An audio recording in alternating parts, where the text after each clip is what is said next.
And you may not actually find the truth about philosophical issues, but you'll at least have views that are coherent, like that are like, definitely meaningful or something like that, even if they're wrong. So it's like, you can be less wrong than you traditionally should be. And anyway, and why do you care about that? Because like the philosophical issues are important to understand your overall place in the universe. And it's just sort of like, it's cognitively good to at least be able to think clearly about your overall place in the universe and the nature of reality and things like that.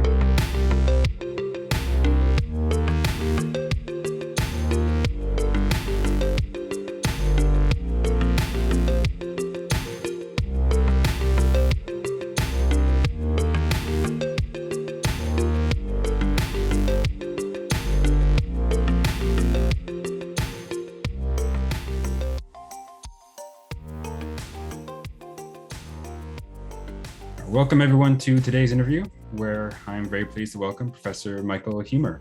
He is Professor of Philosophy at the University of Colorado, Boulder, and his work has focused on ethics, epistemology, paradoxes, politics, and a variety of other issues. His books include, among others, Ethical Intuitionism, The Problem of Political Authority, Approaching Infinity, Paradox Lost, which we'll be discussing a bit today, Dialogues on Ethical Vegetarianism, Knowledge, Reality, and Value, Justice Before the Law, and a few others. He also has a wide range of published articles. Feel free to add anything, but with that, welcome and thanks so much for being here, Professor Huemer. Yep, thanks for having me.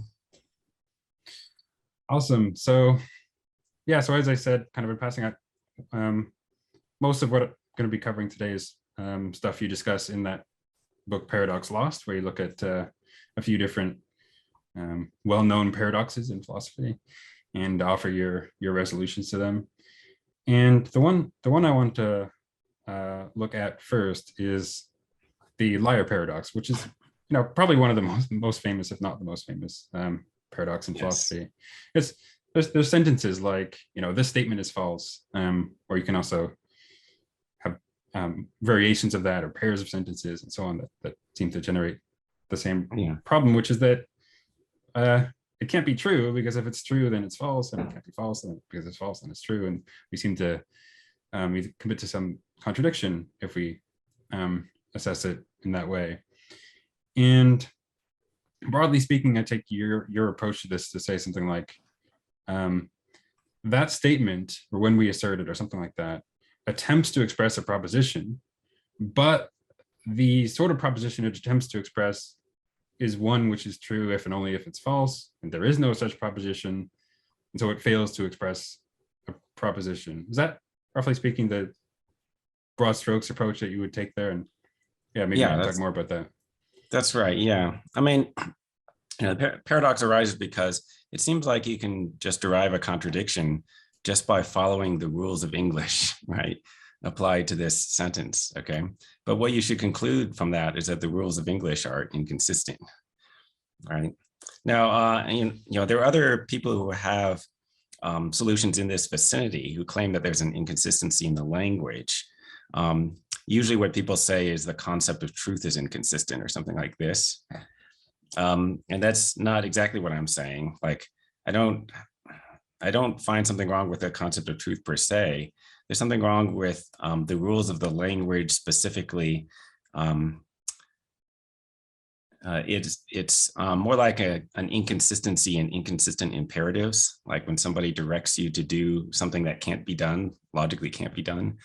Okay, so the language gives us directions for how to assign propositions as the meanings of particular sentences, as a function of the syntax of the sentences and how the words are arranged, and those instructions can't be followed because in most cases they can be followed and it's no problem, but in this particular case they direct you to find a proposition that's true if and only if it's false and assign that as the meaning of the sentence. There's no such proposition, so there's nothing to be the meaning of that sentence. Yeah, that's a very, I kind of like that, and it's gonna, when I come to the the next thing we're going to cover is vagueness, because and what you said there reminds me in a lot of ways, because a couple of weeks ago I talked with Terence Horgan, and some of the things he had to say about vagueness is kind of in the spirit of what you're saying here, but I'll come to that when we get there. I had this, I don't know, it's a very difficult question, but I was thinking like, whether we accept what you've said here might turn on, well, what exactly are we counting as propositions, right? So if the things that can count as propositions must be consistent in this way or something like that, then you're right, of course, which is that, and it's only propositions that can be true or false. You're right, of course, that this isn't going to express a proposition. But what if someone were to say, no, I do count those things as propositions or expressing propositions, because I just think of what propositions are in a different way. And okay, then the kind of logical facts on my account are going to be different than on yours. But why is that, like, make it wrong, so to speak, and not some maybe verbal? So I mean, I should say a couple of things, like, about the notion of propositions. Like, of course, the liar sentence exists. It's a sentence, but not every sentence expresses a proposition, right? So what's a proposition? I mean, you could think of it as a way the world might be, or you could think of it as a range of possibilities or something like this. And it's supposed to be, proposition is the sort of thing that's supposed to be what a sentence asserts or expresses or something, right? Now, so, it's generally agreed that you can have sentences that fail to express propositions, right? So, like one of the examples I give in the book is, suppose I just announce, he has gone out. And then you ask me, who are you talking about? And I go, I don't know. I just didn't have any particular person in mind, right? And you're not just saying someone has gone out. You're saying he has gone out, but you're not saying, I'm presupposing that there was somebody who is salient in the conversation, and there isn't, and I have no idea who I'm talking about. So then there isn't really anything that I'm asserting, right? So there's no proposition. Also, I want to clarify, like, I'm not saying that the liar sentence is inconsistent, because if it's inconsistent, then it's simply false, right? Inconsistent statements are by definition false. I'm saying the instructions for how you're supposed to interpret the sentence are inconsistent, which prevent you from interpreting it consistently. Okay. And then you're like, oh, well, why can't I say that there's a proposition, such as, why can't I assume there's a proposition that's true if and only if it's false? Right. So, there are inconsistent propositions, like, 2 equals 5. Okay. And those propositions are simply false. But it's not that it expresses an inconsistent proposition. It's that it attempts to express a proposition that itself would have inconsistent properties if it existed. Nothing can have inconsistent properties by definition. Right. It's like, it's supposed to express a proposition that's read and not read, right? There can't be one. And similarly, there can't be one that's true and not true. Yeah. Maybe this is going to turn on, like, more basic commitments regarding logic, because I guess what I had in mind, I mean, this is going to probably sound pretty radical, but the thought might be something like, whether we think there, quote unquote, can be contradictions or, truth value gaps, maybe, is going to turn, at least in part, on what sort of things we want to count as propositions. And so if you want to say, no, I'm kind of assuming those logical facts in the background in order to, in part, decide what can count as a proposition, then you're going to get your result. But what if someone took the other approach, right? I'm at least allowing that I could have this notion of proposition, given which the logical facts are not going to be as you assume. Yeah, I mean, like this is one response to the liar paradox, to say, oh, it's both true and false, right? And so it's a contradiction. Maybe contradictions to be true, like this Graham Priest and J.C. Peele's view. And why do I not like this? And then they have these books in which they work out a logic in which you can have true contradictions, and this sort of like you have to modify the rules of inference so that you can't derive just everything from the true contradiction. Oh, okay. Anyway, and my problem with these approaches is not about the logic. Like when I'm not worried about the explosion problem, right? Like the result that you could derive any proposition whatsoever. That's not what worries me about contradictions. What worries me is that I think if you just understand what contradiction means, it just entails that they can't be true. And if you understand what the word not means, it just excludes the possibility of P and not P being true, right? So there's a certain range, there you have a proposition A, and there's some range of possibilities, possible worlds, whatever, in which A counts as being true. And that's just fixed by the, like the meanings of the words that are used to express this. And by definition, not A refers to everything else, right? Not A means any other possibility, right? So then if you say, oh, I'm imagining a possibility in which A and not A both hold, then you're confused. You haven't understood what not means, right? Because, just like by definition, not A excludes A being true. Yeah, and I've talked with both Priest and Beale, who are they're great guests, and I appreciate a lot of their work and so forth. But I think one of the things that Beale had to say on this, and this is something he's talked about in print, which is just like, well, if you just you're given the term true, you're given the term false, it's like there's 4 basic sort of arrangements of those, like something could be true and not false, true and false, or neither true nor false, and false and not true. And whether some of those are kind of ruled out by definition, the true and false or the neither true nor false, is going to be, well, on his view, it's not built into the definition of true or false that those other 2 are ruled out by definition. And like, I guess you want to say that, well, as I'm thinking about them as how like most normal people would think about the terms, they would be ruled out by definition. Yeah. Is that all you would say, or well, how would you make progress there, do you think? Suppose somebody claims that I'm confused about what the word not means in English, and that not A actually doesn't exclude A.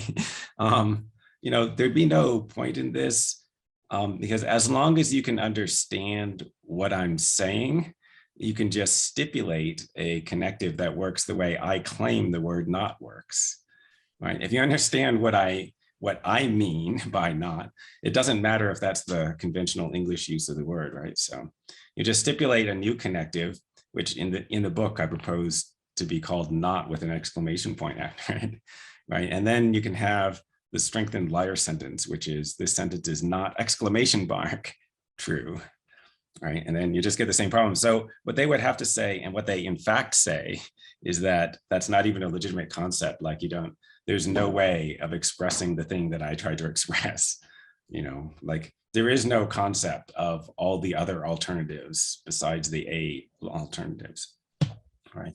But it does just seem like I do understand that. Yeah, and I found that example really interesting. I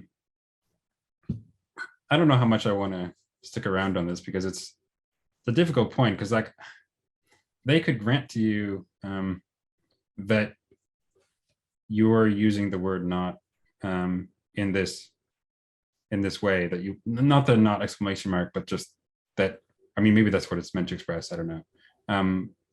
But the way that really doesn't admit to, it does rule out 2 contradictions by definition, and perhaps it rules out truth value gaps by definition. They might, I guess in principle, they could grant you the use of, I mean, maybe they couldn't grant you the use of that, I'm not sure. Yeah, well, I mean, yeah, no, like if you grant that as even being a meaningful concept, then there's no point to their solution, right? Because you just regenerate the paradox with this new concept. And so then, you might as well just admit that that's what not in English meant in the first place. Yeah. And if they want to say, the concept you have isn't legitimate, I mean, Yeah. how is that any more plausible than you saying that to them, that their concept of like a true contradiction, something which is true and false is like not legitimate? Yeah, well, I mean, you could change the meaning of true and false such that they're compatible with each other. It's okay. But I think like, at a deeper level, the difference between me and those guys is maybe about the nature of truth, right? Like I think truth is a real property that propositions have. And I think Beale's view is that, we just like stipulate certain properties that the predicate true is supposed to satisfy. Like there's just certain, it's a disquotation. And then it just results from that you can be both true and false. Right. But, but there's not like an independently existing property. There's just some features that we wanted this predicate to have. Yeah. And then you get into this difficult issue of like, well, who's right about quote unquote what truth is? Are we talking past each other? Is one of us wrong at least? That's, I don't, it's kind of difficult to think about how to make progress. Maybe just we want to figure out what we mean by the term, and that might help to yeah, I mean, so like I don't know these people's views in that much detail, but right, but okay, so like there's a more general question, like how we understand general predicates in natural language, and I generally understand them as referring to some universal. And okay, so then there's a question, is there a universal of truth? And that question amounts to, well, when you take different things that are true, is there something that you can grasp that all of them have in common? Yes, like it seems like there is. It seems like they have something in common, which is, like all the sentences that are saying something that is the case, those are true. It seems like that's a property that they have in common. Yeah, but then they're just going to probably disagree on the data regarding which sentences are true, right? Or something like that. Yeah. I mean, if you consider sentences other than the liar sentence or things that are related to that, there's a question, do they have something in common? And it seems like they have something in common, right? It seems like they're all asserting that things are a certain way while those things are that way. And, so it seems like that's something that I can grasp, and that's, that's in common between, different sentences about physical objects, but also sentences about sentences. They can also be asserting that things are the way that they are, etc.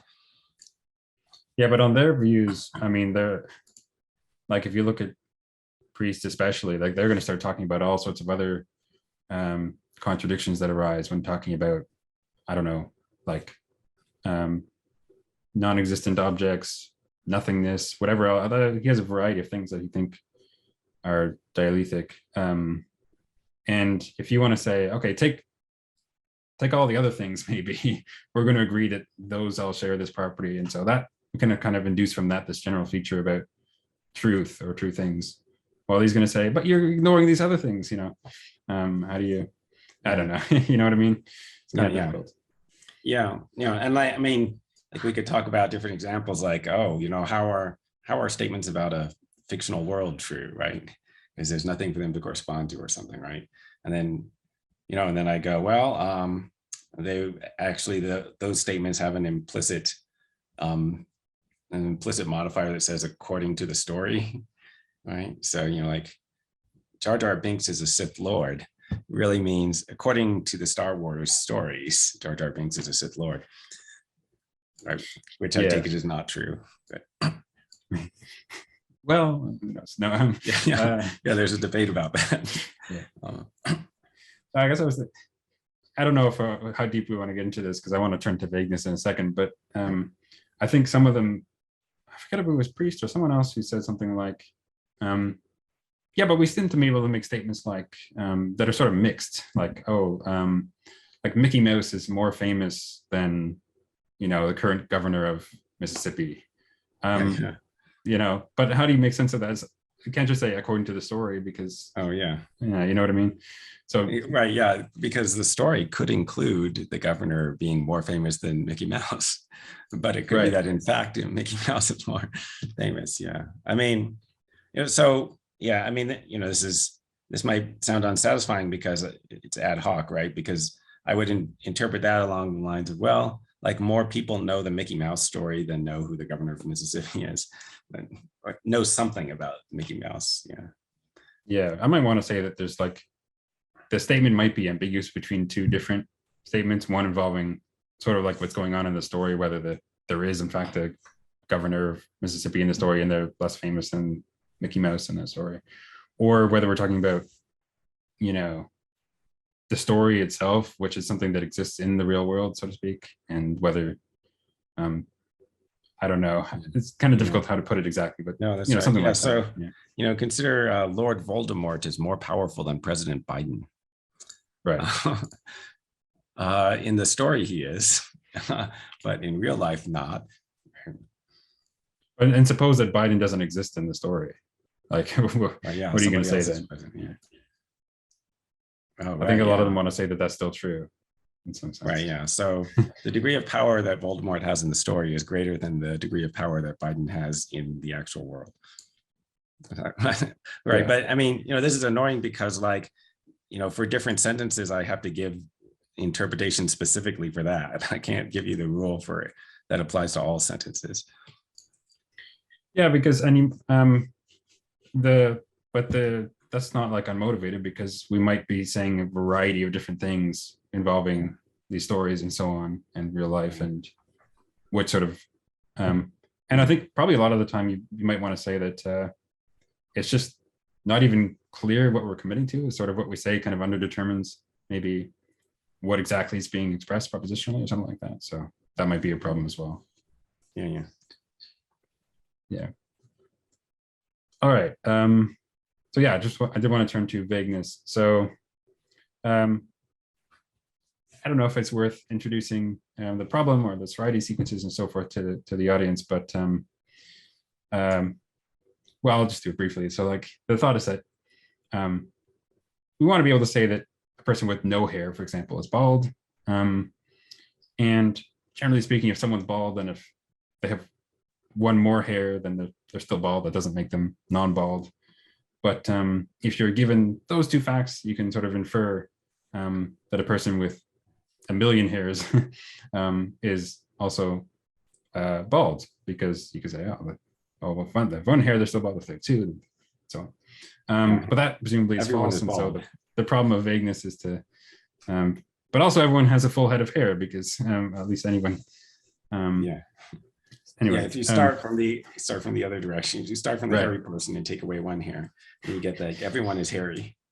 Yeah, and obviously that those results are inadmissible. So like the problem of vagueness is to figure out what goes wrong there and account for that. And I think your general approach is kind of the related to your approach to the liar sentences, which is that in the liar case, the sentences in a way over determine the attributes the proposition they express would have. And in the vague sentence case, they underdetermine what sort of the proposition they express would be. And in both cases, the sentences therefore fail to express a proposition. And so it's like, not strictly speaking, in the strictest sense, it's wrong to say that they're true or false, because they're not even really propositions. Yeah. So is that roughly right, or do you want to talk more about that? Yeah. I mean, so, you know, this is an extreme position that people sometimes call semantic nihilism, which I think is a, you know, unfortunate misleading term, because it sounds like the view is that nothing means anything. That's not the view, but it is that a large number of sentences, you know, I guess most sentences in natural language fail to express propositions, but that does not mean that they're meaningless. Yeah. So in the case of, okay, so, you know, like the proposition that is supposed to be expressed by a sentence is determined by the conventions of the language. In some cases, the conventions of the language place too many constraints on the proposition that is to be expressed by a particular sentence, in which case no proposition satisfies those constraints. That's the case with a liar sentence. And so, yeah, there's no proposition that could be expressed. And in other cases, the conventions of the language place too few constraints on the interpretation of the sentence, such that there are many propositions that are consistent with the constraints that we've imposed, right? And that's the case with vague sentences. Like our intentions when we use these words and the conventions of our language are not specific enough to determine a unique proposition. There's a range of propositions that are consistent with your intent when you express the sentence and consistent with the conventions for using those words. So there's not a unique proposition, right? And so if you take truth strictly as meaning a sentence is true provided that it expresses a truth, provided that the proposition it expresses is true. If that's what truth means for sentences, then vague sentences are not true. And in parallel, they're not false either. And you're not implying like something that's like a proposition that's neither true nor false. It's like in the same sense that a rock is neither true nor false. It's not expressing a proposition or anything like that. Yeah. I mean, this is the context in which in the book, I introduce that example. Like I say, he has arrived, and I have no idea who I'm talking about. Okay, and so I use that because that is clearly a grammatical sentence, and all the words in it are fine, perfectly okay words of English, but just like my intentions are not specific enough for me to be expressing a proposition. I think most people agree that that's not expressing a proposition, and so it's neither true nor false. But also, like, you don't really think that this calls for a non-classical logic, right? It's like, no, I mean, like every proposition is either true or false. Like the law of excluded middle is true about propositions, but nobody thinks that just every grammatical declarative sentence expresses a proposition, right? Okay, so I'm just taking a more extreme view than most people already accept, which is, this applies to a wide range, like most of the things we say, including this sentence that I'm saying right now, fail to express determinate propositions. Yeah. Although you do want to say that nevertheless, they're like, you say something about how they like nearly express a proposition or something like that, right? So, and they can serve certain communicative and express their purposes, even if they don't really express a specific proposition. Is that kind of the idea? Yeah. So, like there's more discussion about the nature of meaning. So, I had the idea that mental states can be satisfied to different degrees rather than simply being completely satisfied or completely not satisfied, right? So like in the traditional view, you think, oh, there are these different intentional states that could be satisfied or not. Like, so your belief could be satisfied or not, i.e. true or false. Your desires can be satisfied or unsatisfied because, these different states traditionally are thought to have propositional content. And so the proposition that's the content of the mental state just obtains or doesn't. But it's easiest to convince somebody that this is wrong about desire, right? So like, let's say, I say I want a cookie, and then and you think, oh, so that will be satisfied if I get a cookie and unsatisfied if I don't. But it seems like actually there are degrees of satisfaction. So somebody gives me a cookie and it's like this big, like 1 inch, and then that only sort of satisfied my desire. On the other hand, if I get a brownie, which is not a cookie, but it's like normal size, my desire might be more satisfied than it was by the tiny cookie. Okay, but so the point being, there are degrees of satisfaction. So, by different states of the world. Okay, and then I want to suggest, well, maybe like our belief states are kind of like that too. They could be satisfied to different degrees rather than just completely satisfied or not, right? And so this is suggested by, when you think about different things that could happen, like some things would be surprising to you, and there could be more and less surprise, and so that indicates that the world satisfied what you thought to a greater or lesser degree. Maybe, right? Okay, so then the thought is, so the vague sentences express mental states. It's just that these mental states are not, they're not completely satisfied or completely unsatisfied.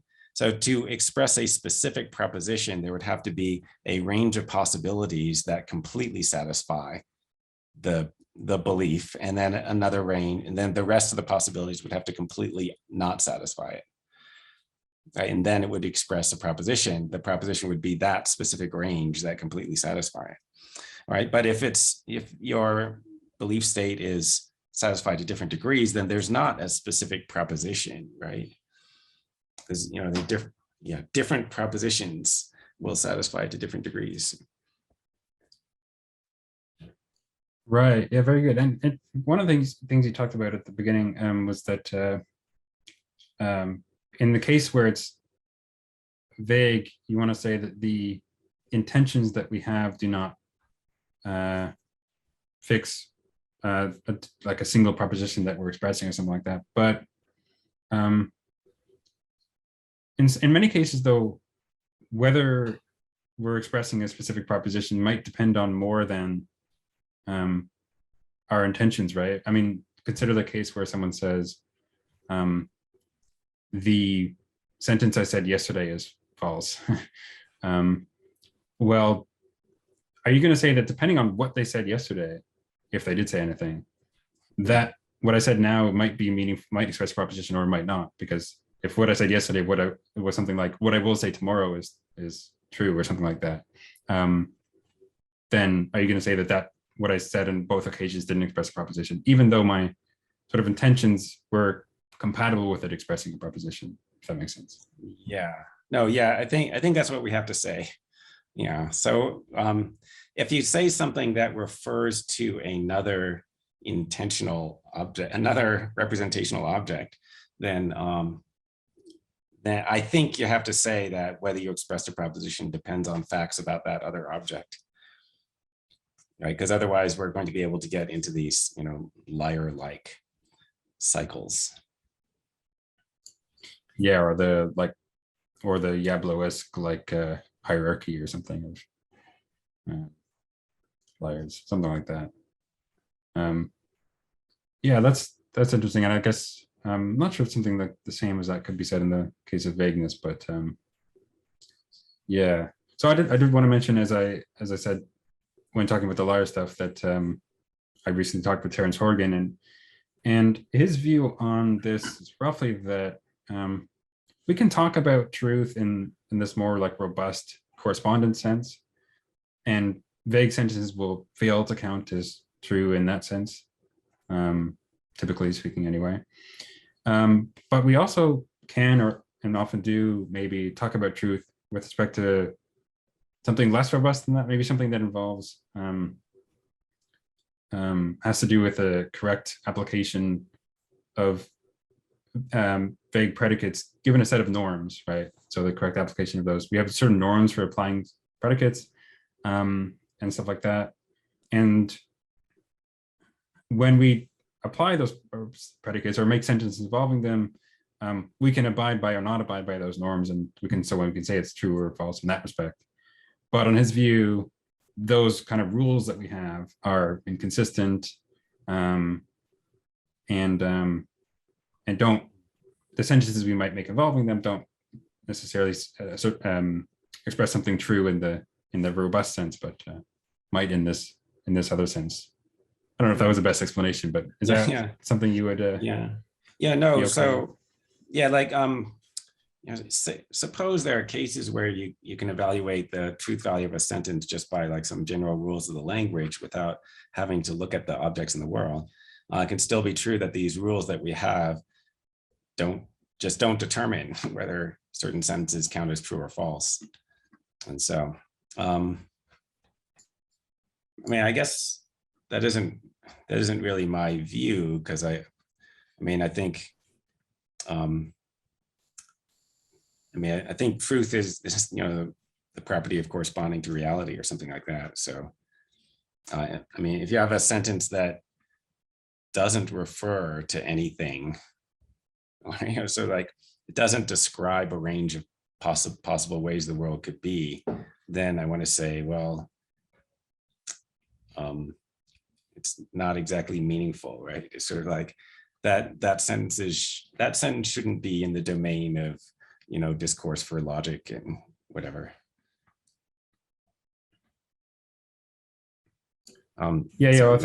Sorry.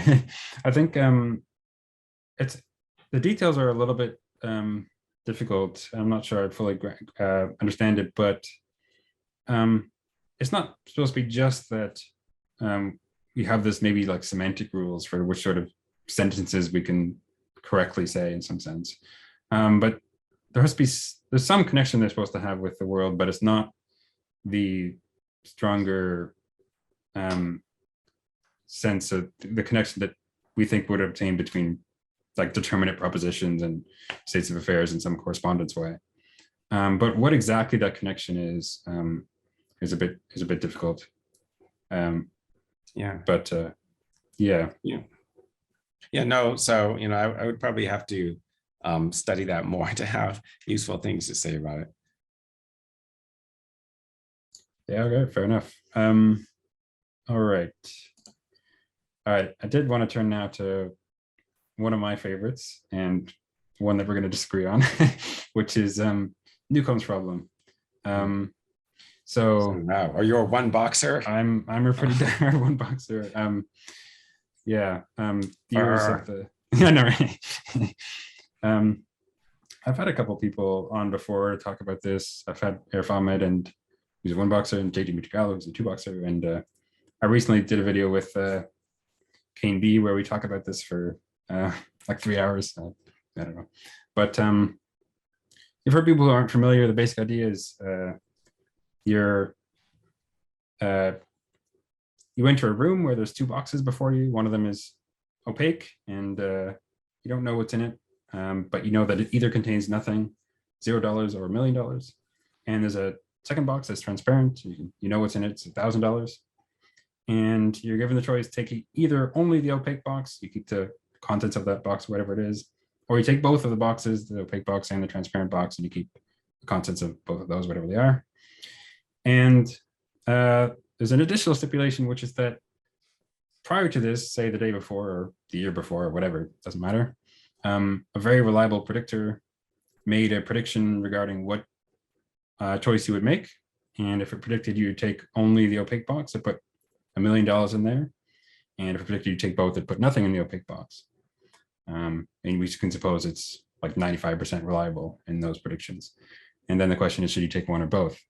And you give a few reasons for thinking that taking both is the right answer. I don't know. Do you want to talk briefly on why you think that is? Yeah. I mean, well, so what there's something in the opaque box, either 0 or $1 million. If $0 is in the opaque box, then you should take both, because then you'll get 1,000 instead of 0. If there's $1 million in the opaque box, then you should take both, because then you'll get 1,001,000 instead of only 1 million. $1,000 is worth something. $1,000 is good. So this is the dominance principle, right? If there's a particular action that you should do given any of the possible states of the world, it's the same given any assumption that you could make about what the state of the external world is, then you should actually do that action. So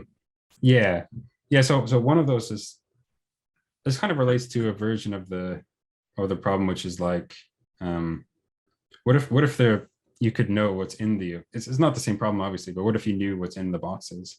So you're either seeing them and the opaque box is empty, or you're seeing it's not opaque. Like what if they let you open the box and look inside, right? Yeah. You see what's in there, and then you get to decide.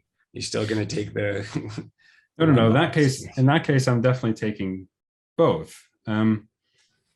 The potential problem with, I don't know, the way you phrased that dominance, which was like, oh, if there's nothing in the opaque box, then you should take both. Well, I don't know. Like, if I know that there's nothing in there, I guess I would grant that I should take both.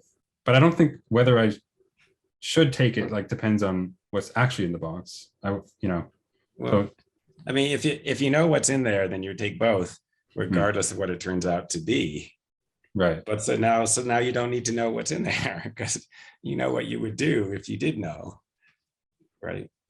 Or like another sort of intuition pump about this is, imagine that somebody else gets to look in the opaque box, and then they get to advise you as to what you should do.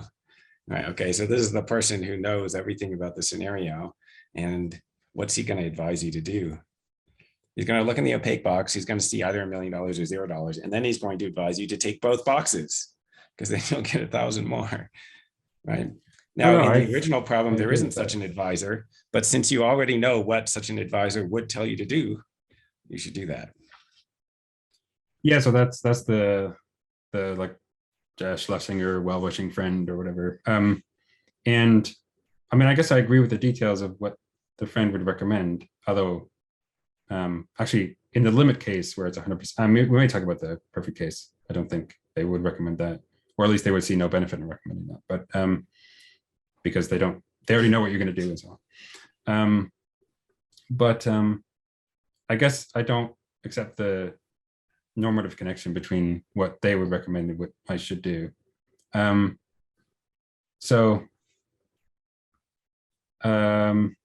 I know what that person would do in that situation, because it's what I would do when I was facing the sort of transparent box case. But I don't see why that would entail something about what I should do given the evidence that I have. I want to allow that that what I should do, given the evidence I have, is different than, as in principle, could be different than what I should do if I had further evidence. And even if, like, I can know at the head of time that whatever evidence I would have, I would prefer the opposite. So in a way, it's kind of like Simpson's paradox style cases. Are you familiar with those? So like if I was going to bet on, whether someone was, okay, it depends on what the example is. I think it was like someone at the faculty of Berkeley or something. If I was going to bet on whether the person was male or female, if I didn't know which faculty they were in, I would bet one way. But I know that if I did know which faculty they were in, regardless which faculty that is, I would bet the other way. And I could sort of know that ahead of time, but that would be rational. And I think something similar is going on here, if that makes sense. Spelling out those details, though, I didn't really do that. So I don't, Okay. Well, yeah, I wonder if that works out. Okay, anyway, so like, I don't know, in case the audience doesn't know, maybe we'll say what Simpson's paradox is. And so, yeah, it arises from some case where it was something like the following, right? Like there's this university where like fewer women get accepted to graduate school than men. But then if you look at any particular department, like your odds of being accepted, yeah. So like when the proportion of women who get accepted when they apply is lower than the proportion of men who get accepted when they apply. But then if you look at any particular department, the women are more likely to be accepted given that they apply than the men. And so that sounds like a contradiction, but the explanation is that women were more likely to be applying to the more selective departments. Right. And so, okay. But I have to think about if there's an application to Newcomb's paradox about that. So, yeah. I think in one of his papers, I forget which one, Arif Ahmed draws this connection. I think it's, well, it's not so important right now because drawing out the details might take a bit. I don't remember offhand exactly how it works, but it's something like, it's supposed to be a similar sort of thing in terms of how the reasoning might go. But yeah, I don't know if we're going to get into that right now. Yeah, no, it sounds like I have to read that paper before commenting on it. I mean, my thinking about Newcomb's paradox is like, well, if you get more information, that improves your decisions. And so from your standpoint at any given time, you should defer to the version of you that would have more information, that would have all the information you presently have plus some additional information, because you should expect that person to be yeah, just like better at serving your interests or whatever. I don't think Simpson's paradox will make an exception to that. But I have to think about how it works. Yeah. But I wouldn't. I think it would make an exception to that in the Simpsons, because imagine you were betting on whether someone was admitted to the faculty or not. If I didn't know which faculty that was, I would bet one way. And if I did know which faculty that was, regardless which way I knew, I would bet another way. But I wouldn't want to bet as the like more informed version of myself would bet. Right. So yeah, that's maybe the point, I think. Is it true though that you wouldn't want to bet the way the more informed version would? Well, yeah, because the whole point is that suppose it's like, I don't know, 30% of women get admitted overall. I mean, if the question is just like, should you think that the person probably got admitted or probably didn't get admitted, then when you find out which department it is, like if you find out that it was one of the more selective departments, then you're going to bet that they probably didn't. Well, the question is, but the question would be something like, it would have to be something relative. Yeah, like so, maybe you have like a random pair that's a male and a female applicant, and then you're supposed to assess which. Yeah, like maybe there's a male. No, suppose I'm told. Suppose I'm told that somebody, the gender or sex of which I know not which, was admitted, and then I'm asked, is it more likely that they were male or female? Well, if I don't know the department, male. I would say one thing. If I do know the department, I know the other. Oh yeah, okay. Like if I suppose the more informed version of me knew which department they were admitted to, well then my answer might change. But it would change no matter which department I knew they were admitted to. Oh no, because I mean, there'd be different proportions of male and female applicants at different departments. So if you found out that it was one of the departments that has more male applicants, you're going to bet that it was male, right? Or at least you'll be pushed in that direction. And then, yeah, so for other departments, you'd be pushed in the direction of betting that it was female. Right. So if I'm just comparing, I'd have to think about the numbers, but there was a version of this. Let me find I think it might have been the Arsenius paper.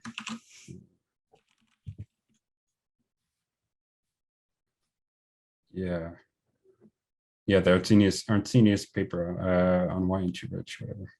Anyway, I'd have to think about the details of, but I remember there being some way that it's like you would want to bet one way if you didn't know sort of which department they were in, and you would want to bet another if you did, regardless how you did. No, it sounds like I need to read that paper. That wasn't the main point of the paper. It's just like one part in it, but I'm trying to think of something. Because this is reminding me of something that came up with a recent guest I had. Oh yes, it was with Eric Sampson. You may know, I don't know if you know who that is, but he's at Rose College, and he was considering this case of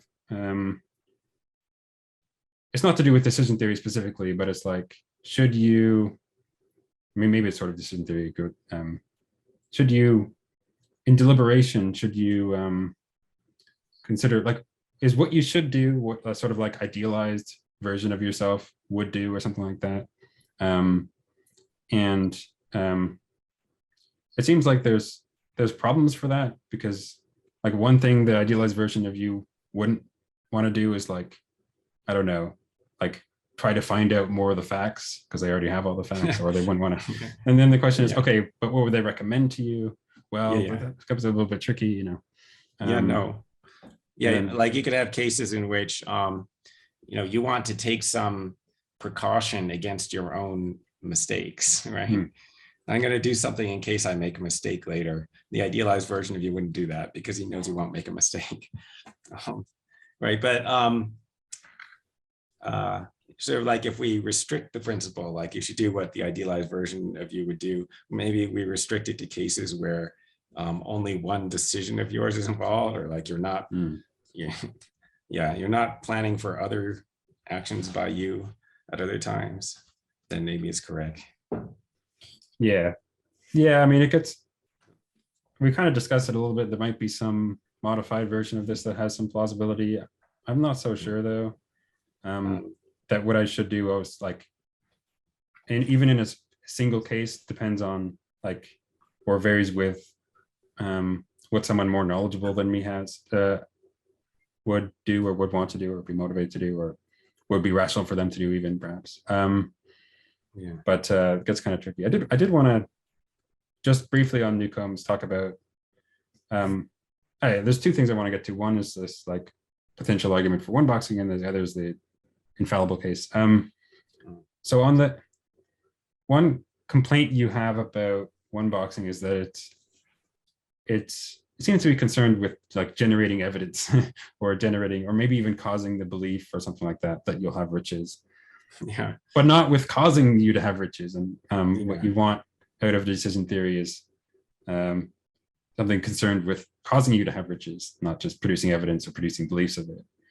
And that's one complaint you had. I think, to me though, I don't know. I guess I'm concerned with having riches, so to speak, and whether I like it's a causal consequence of my action that I have them, or just a correlation with the action that I have them. That seems like good enough to me. So like, if I can think ahead of time,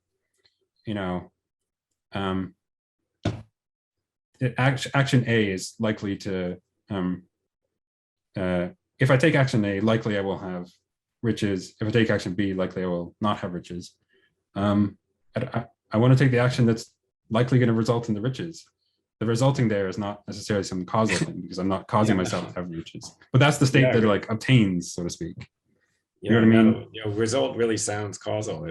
Yeah. I just want to say like what happens afterwards. So whether it's a causal connection or not is like, well, yeah, secondary. I mean, like the way I'm thinking of it is if there's something good, then you have reason to try to get it. But it doesn't follow that you have reason to make yourself believe that you're going to have it, or that you have reason to make yourself be justified in believing that you would have it, right?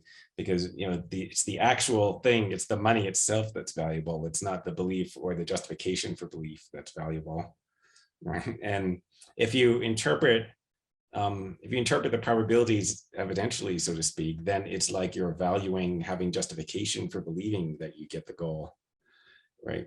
Rather than valuing actually getting the goal. Well, yeah, but the way I'm thinking about it is that I definitely don't want to be valuing the justification or valuing the belief, at least not primarily. I might have some other reason, I don't know, for valuing that. Maybe because it correlates with my having the riches or something like that. I might value it for that reason. I don't know. But primarily what I value is money, right? Yeah. And my thought is that if I take this action, probably I'll have the money. If I take this other action, probably I won't. I'll take the first. And whether the connection between my taking that action and getting the money is causal or merely correlative, I guess I don't really care as much about that because I care about the money. Yeah, no, yeah. You're thinking like, oh, okay, so if I value money, then just like the way of valuing money is to try to make it more likely that you get money. And so, yeah, you just want to increase the probability that you get the money. But then you have to think, yeah, but what does probability mean? It's like, does probability mean just like your degree of justification for believing something? So then you are saying that you value having justification for believing it, right? Yes, it's going to be something epistemic in the sense that, I mean, I think you would agree with this, right? The probabilities here that we should concern ourselves with are like, I don't know, something like given our evidence base or something like that. What is like likely given that or something like that. And I mean, yeah. Yeah, I mean, so like, in my view, you are kind of using like the correct decision theory is kind of using epistemic probabilities, but like the fact that it's using these epistemic probabilities opens the door for cases in which you act like you're evaluating having justification for believing something good will happen rather than the good thing happening. But the way to avoid those cases is to say, okay, well, we'll take the probabilities conditional on the determinate states of the world that could be the case that you can't affect. Right, so like take all of the possible total states of the world that are outside your control, and then for each of those, calculate the probability, calculate the expected utility conditional on those, and then weight those by their probabilities. Right, and so then that avoids the possibility of your doing something to just try to give yourself more justification for belief. Well, but I don't see myself as doing it to just give myself more justification. So like, okay, just on your decision procedure, like that formula for expected utility, like, okay, that's fine. Some people have had similar formulas. Was a Stallmaker? I forget. I don't know. Someone's Brian Skirms solved the problem before me. Annoyingly. The K partitions, he had something similar to that. Yeah. And then others have done stuff with counterfactuals like Lewis and Stallmaker, and many others, Joyce.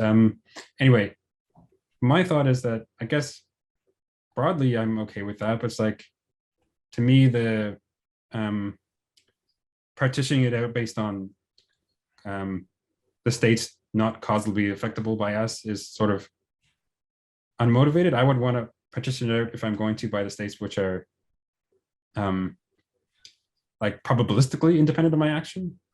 And if I do that, then I'm going to get the eventualist response. And then the question is, well, which is the right way to go? And then if we're just going to come back to, well, since I care about the causal consequences, this is the way I'm going to do it. If I don't care about the causal consequences, I just care about the likelihood consequences, so to speak, then I would go one way. But and to me, the way of thinking about it is going to motivate the latter, but it gets kind of tricky. I mean, I guess I think it's intuitive that what you have reason to do is try to get yourself the money, right? Which means causing yourself to get it. And then what are the ways of increasing the probability that you get something? Well, one way is influencing the money source or whatever.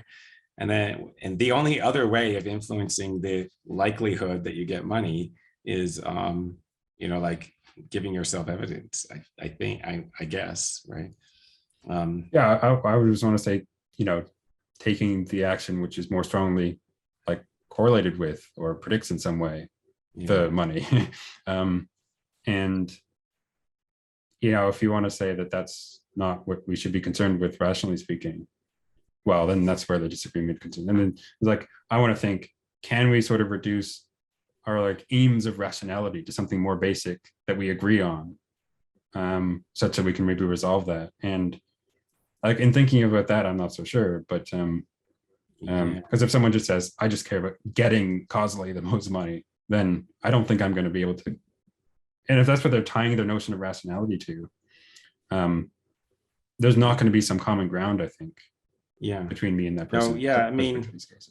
It's pretty fundamental. Like, I don't feel like I have a further argument for why what matters is causing the good outcome. There are other things that the one boxers say about rationality, right? Like, this thing where they say, well, rationality should generally benefit you, or so if you can predict that the so-called irrational people generally come out better in the long run, then that shows might as well be among them. It shows that that's not really irrational. It shows that there's something wrong with your conception of rationality. And if there were a lot of Newcomb's scenarios going on all the time, then the quote irrational people would be the rich people in the world, and the rational people would be the poor ones, right?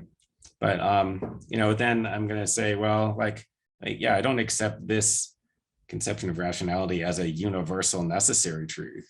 It's a general correlation, but I can describe scenarios in which people get rewarded for irrationality. without begging the question. So without relying on Newcomb type situations. So, there's somebody who goes around and like finds all the people with intransitive preferences, and like, God sends all the people with intransitive preferences to heaven, and the people with transitive preferences to hell. And so, it can be, it's not generally the case, but you can imagine scenarios in which the rational people suffer and the irrational profit. Yeah, I definitely want to allow that. Like, David Lewis was right in a way. It could be that the irrational are rewarded. You could just stipulate as on the sort of cases you do that if you well, whatever. The case you kind of sketch is perfectly fine. I guess where I would draw the line is where irrationality is like predictably rewarded. That seems to me sort of incoherent. And if I'm thinking of that as incoherent, but like one boxing is predictably rewarded, one boxing can't be irrational, so on. Like, yeah. So, yeah. Well, but then, yeah. Yeah. So, so somebody tells you that actually the people with intransitive preferences are going to be rewarded. Right. And if you like throw in some epistemic irrationality too, like I'm also going to reward people who have contradictory beliefs. Right. I might find myself thinking like, okay, let's try to, if I can, like maybe if I'm not able to do it, then whatever. But like if I'm able to do it, like cause myself to have inconsistent beliefs. I mean, assuming that the sort of payout is worth it, like committing the epistemic vice or something like that, or causing myself to believe something false, is worth the reward, then I would try to do that. Yeah. But I feel like in those cases, if any sort of irrational, behavior like that is something which is predictably rewarded, then it seems like the right way to go. Yeah, I mean, my case of contradictory beliefs, you might reject because, you might draw this distinction between epistemic and practical rationality, and maybe this principle only applies to practical rationality. But, like there are these other cases, like other cases where it looks like being rational might be bad. So, like, this thing that people were saying about nuclear deterrence during the Cold War, they were like, after you detect the Russian launch of nuclear missiles, there's no point in launching back. Your country is going to be destroyed either way. And, so why launch? But, like before that happens, you try to convince the Russians that you would launch. And so, like it could be that actually being irrational, like makes you more convincing. Right. So like maybe somehow the Russians can detect your irrationality. So you got to make yourself irrational. That actually reminds me that like some people have had this sort of response to a variation. Even people that are committed to two boxing is like the uniquely rational choice have this sort of reaction to a variation of Newcomb's problem, which allows you to, in a way, like prepare for the scan or the prediction, something like that. Yeah. Which is that you should try to make yourself like a one boxer, because that's if you can sort of, because that's in a way affecting what prediction they're going to make. It may also affect what choice you make. No, that's right. Yeah. Like I agree with that. If if before they scan your brain, they tell you that this is going to happen, then trying to make yourself be a one boxer, right? But like, when you say it could be predicted in advance, well, no, I mean, like you don't, in the standard version, you don't know that this is going to happen until after they've already scanned your brain, and then it's too late to do anything. Well, but I'm saying this is that like you could be predicted in advance of like, even when you're the people other than you, the people who are running the whole scheme, they could predict in advance, right? Well, they could predict in advance like what you're likely to choose and what you're likely to receive. Yeah, but I mean, like the people who are running the scheme can predict in advance that the quote rational people are going to wind up worse off than the quote irrational people. So that's true, but the people who are actually in the scenario don't know that the whole thing is going to happen before it's too late for them to affect it, right?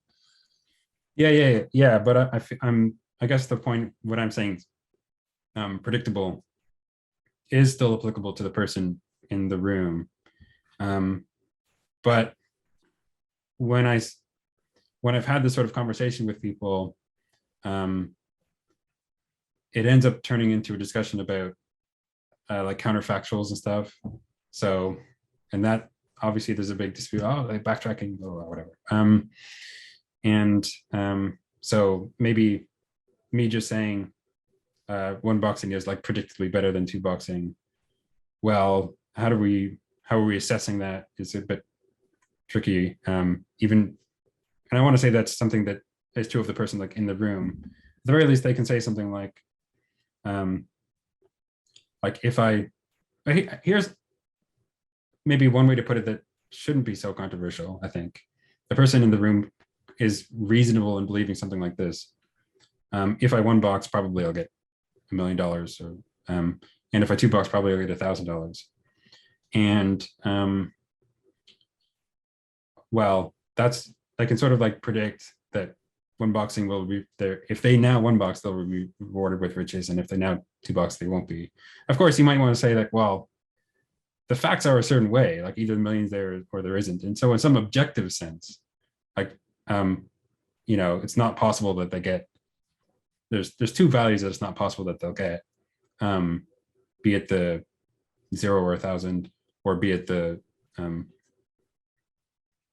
oh wait, no, there's two values that's not possible that they would get, which is either 0 and 1,000 or a million or a million and 1,000. Yeah. But that's not what I'm talking about in terms of my like predictable reward for my action or something like that. But anyway, that seems to bring us back to some objective probability or something. Yeah, well, yeah, like, I mean, we agree that you should in advance try to make yourself a one boxer, but I would describe that as you should try to make yourself be irrational. And try to convert into being an irrational type of person so that you can be rewarded for it because of this weird scenario that rewards irrationality. Yeah, so you're going to say that in the case where the person does that, not the standard Newcomb case, obviously, but they one box and it's like irrational for them to do so, taken sort of in isolation, but nevertheless they were like rationally warranted to do that. Yeah, it's kind of hard to state precisely because the first case where they, yeah.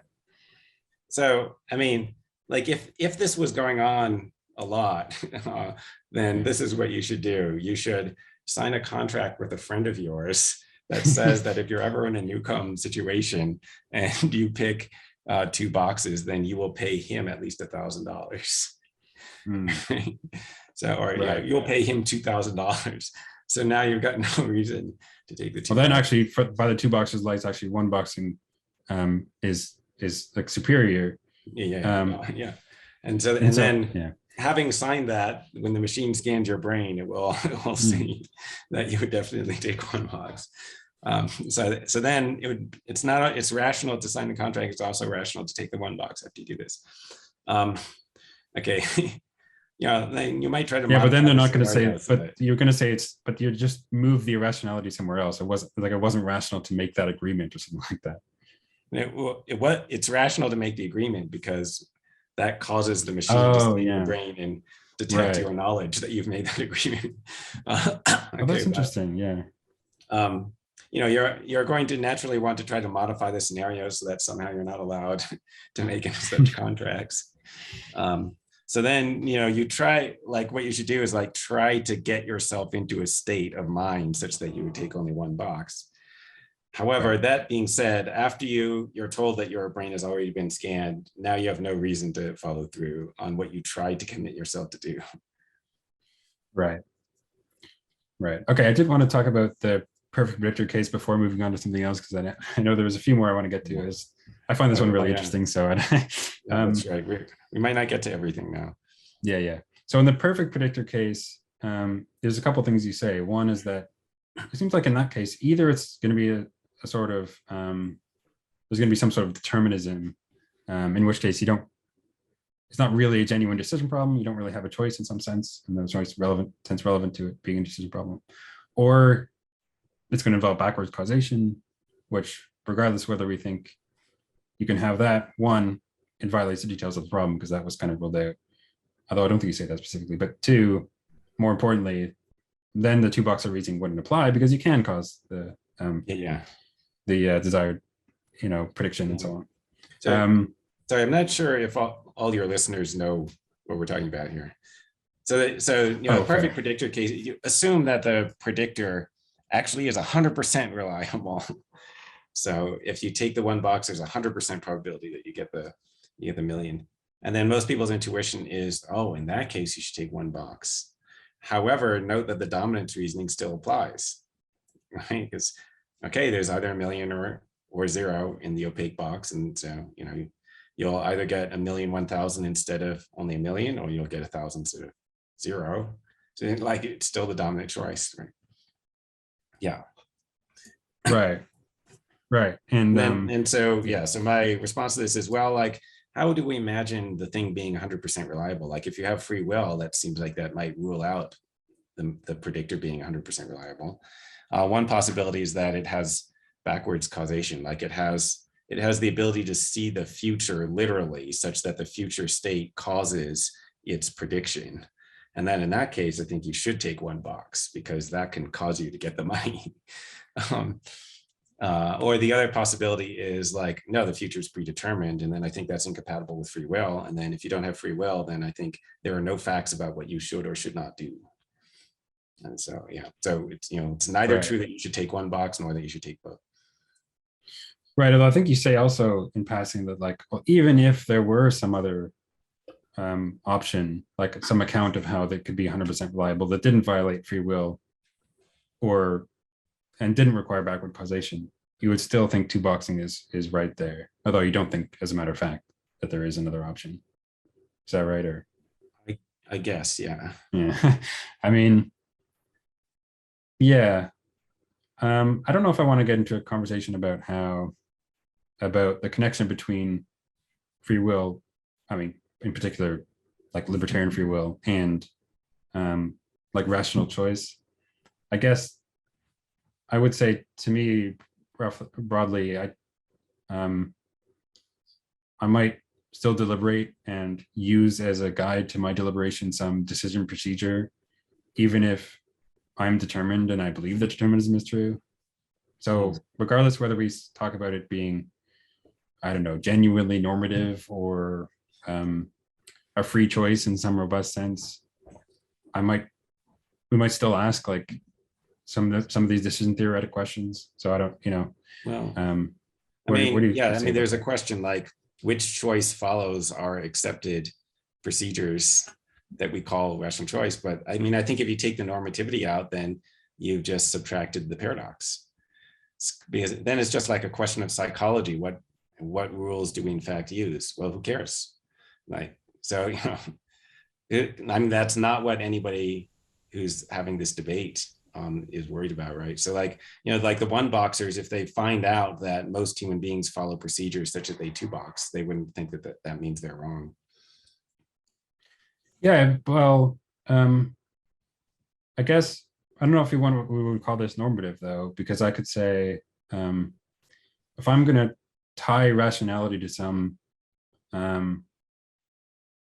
sort of goal or something, if you want to call it a goal, which is, say, like, suppose someone said the rational action is just the action which causes the most desired ends or something like that, and if that's not some like claim of regarding some objective practical norm, that's just them tying their notion of rationality to the notion of causally producing ends or something like that. Yeah. And if we were to think about that, I don't know, someone could, in their deliberation, even if that deliberation is determined and they believe it's determined, they might still, at least partially determined, I don't know, maybe certain outcomes are determined, they could still sort of use that in their reasoning and ask which sort of accords or doesn't accord with that. With rationality, so to that's right. So like, I mean, there could still be substantive debates in many other cases about what's the rational choice, like where that could be glossed as what's the thing that maximizes your expected utility or something. Like, in many cases that's unclear, but in this case, like what's going to happen is just the one boxer and the two boxer will give different glosses on what counts as rationality. and right, and then like, well, increasing the causal probability or increasing the evidential probability of your getting a benefit, and then and then that the debate comes down to, well, which one of those is normative?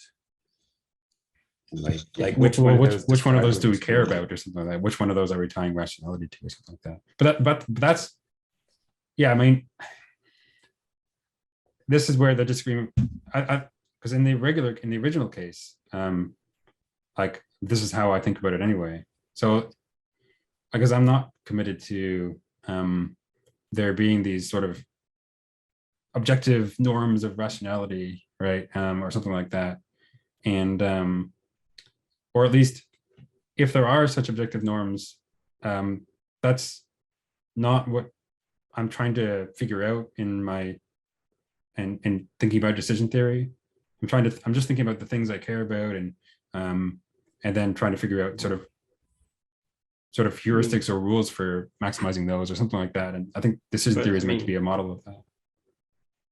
No, but I mean, if it's just descriptive, like, you're trying to figure out what, I don't know, like what action is most coherent with your own motivations, then a solution to this would be, oh, so one boxing fits with your motivation and two boxing fits with my set of beliefs and motivation, whatever.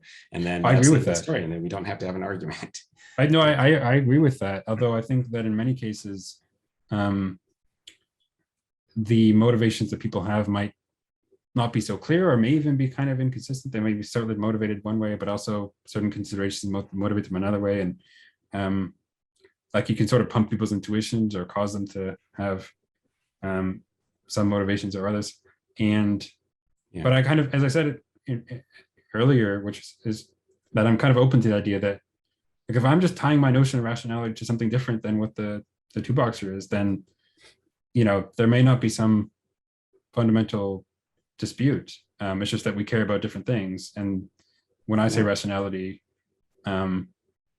we can ask what's rational one to do, and when you say it, you can ask what's rational two, and we can both be right. Well, yeah, I mean, if there aren't really any facts about what you should or shouldn't do, then that's all you could say. But I take it that there is a debate. That, I mean, like, the people who are having this debate, like, the reason we're having this debate is that, it's about what you should value or something like that, right? Like, part of the reason why the action that coheres with my beliefs and values is different from the one that coheres with your beliefs and values is perhaps that I have beliefs about rationality, and then, like, I have beliefs about what should and shouldn't be done and what you should value. So, okay, that's all part of my psychology. And your beliefs are right, and then mine are wrong, or in some respects. It's like, but like, if my beliefs about that are wrong, then I don't know if there is anything that coheres better. Like, maybe I could just do either one, because my whole basis for making a decision in that scenario is my belief about what I rationally ought to choose. Yeah, there's a lot more to explore on this, and but I don't want to. We're not going to spend too long. We don't have too much time left, so I want to go to a couple other things. But it's really interesting stuff. Another one from the book that I found really interesting was the shooting room problem. So it's kind of this morbid example where one random person, one person selected at random, enters a room, and a fair coin is flipped. If it lands heads, that person is shot and the experiment ends. If it lands tails, then they leave, they're free to go, but 9 random but new, like no replacement or whatever, are brought in, and it kind of repeats. If the coin lands heads, it's flipped again. If it lands heads, they all shot. If it lands tails, they'll leave, and then it repeats with 90, and if necessary, it repeats with 900 and 9,000, until eventually it lands tails. Sorry, eventually it lands heads, and they're all shot, and that's over. And then the question that seems to generate the paradox is, suppose you're told that some person, I think the name was Vic or whatever, entered the room during one of these experiments, and the question is, what's the likelihood that Vic was shot? The idea is, well, on one hand, shouldn't it be 50%? Because like whenever someone enters the room, it's like their chances of being shot is like the chances that a fair coin would land heads, which is 50%. So we should say 50%. But on the other hand, at least 90% of the people that take part in one of these experiments is going to be shot. And if we don't have any reason to think that, I mean, we should be neutral regarding which of the people that involved is that Vic is likely to be. We should think it's at least 90% that he would have been shot. And those answers, obviously, you can't be both 50% and greater than 90%. So one of those at least has to be wrong, or the problem has to be in error in some way. And I think that's where you go. The problem is a mistake. So I don't know. Do you want to talk about that, or? Yeah, I mean, my claim is the scenario is impossible. So the part that's impossible is you have to have an infinite population and to draw from, and you have to be capable of drawing however many people you need from this infinite population and finishing the game in a finite time. And that I claim is impossible. Now, if you don't have an infinite population, then you don't get the paradox. And so so there's a chance that, at the end, you just, it comes up tails on the last round and you have no more people to draw into the room. So, then it turns out that most of the people who were ever called in were released unharmed, or like all of them were unharmed. Right. And it turns out that possibility just completely counterbalances all of the other possibilities in which 90% of the people got shot. So you do need the infinite population. And then, if you have an infinite population, well, so the people would have to be just like farther and farther away. Like, there's all the people on Earth, and then there would have to be more people on Mars, and there's like more people on Alpha Centauri, whatever, and they get farther and farther away. And so whatever the capacity is of these shooting room people, like it would have to take longer and longer for them to access the other people that they're supposed to call into the room, right? And so then, you'd not be able to guarantee completing the game within, some fixed amount of time, right? Okay. Or you have to end up saying something really implausible about how they could be like compressed into smaller times. Yeah, you have smaller and smaller people or something. Yeah. So, and this has to do with my views about infinity, from approaching infinity. That there can't be an infinite intensive magnitude, and so intensive magnitudes are roughly speaking, they're magnitudes that are non-additive. Like they're like how mass is additive. Like you take mass A and mass B, and then you combine them together, and you have mass A plus B. Okay, and then but other things are non-additive, like temperature. Like you have a 100-degree object, another 100-degree object. You put them together, it's not 200 degrees. Anyway, okay. So my claim is that you can't have an infinite intensive magnitude. That's metaphysically impossible. And all the paradoxes of the infinite arise from they're all scenarios in which some intensive magnitude would have to be infinite. Okay, and the shooting room turns out to be a paradox of the infinite, because there's no way of generating a paradox with only a finite population.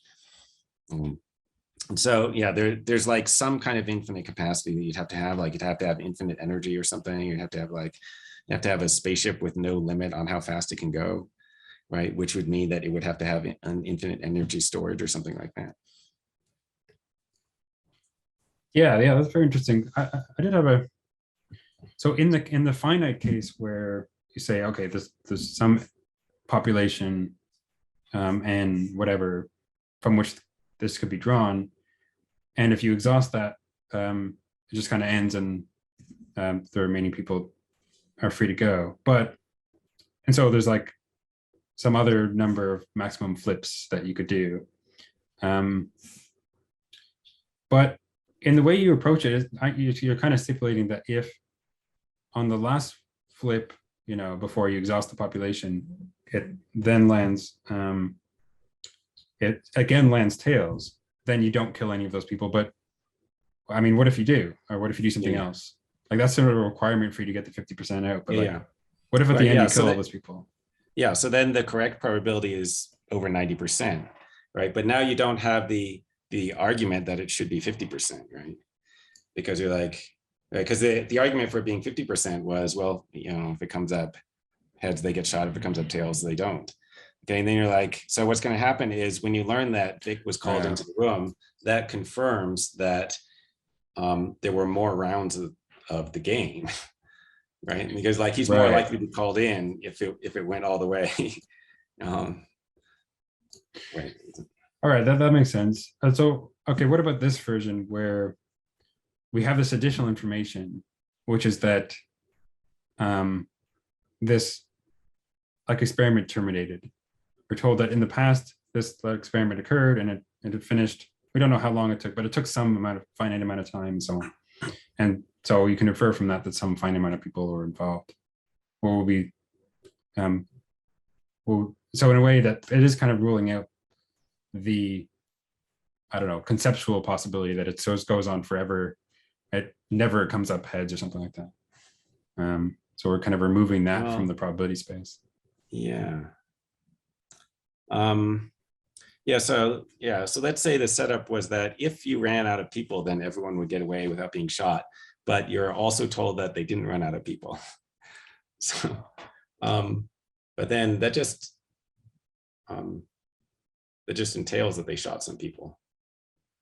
Right. But they're going to shoot over 90% of the people. Yeah. Or they did shoot over 90% of the people. Oh yeah. No, then I think the correct probability is over 90%.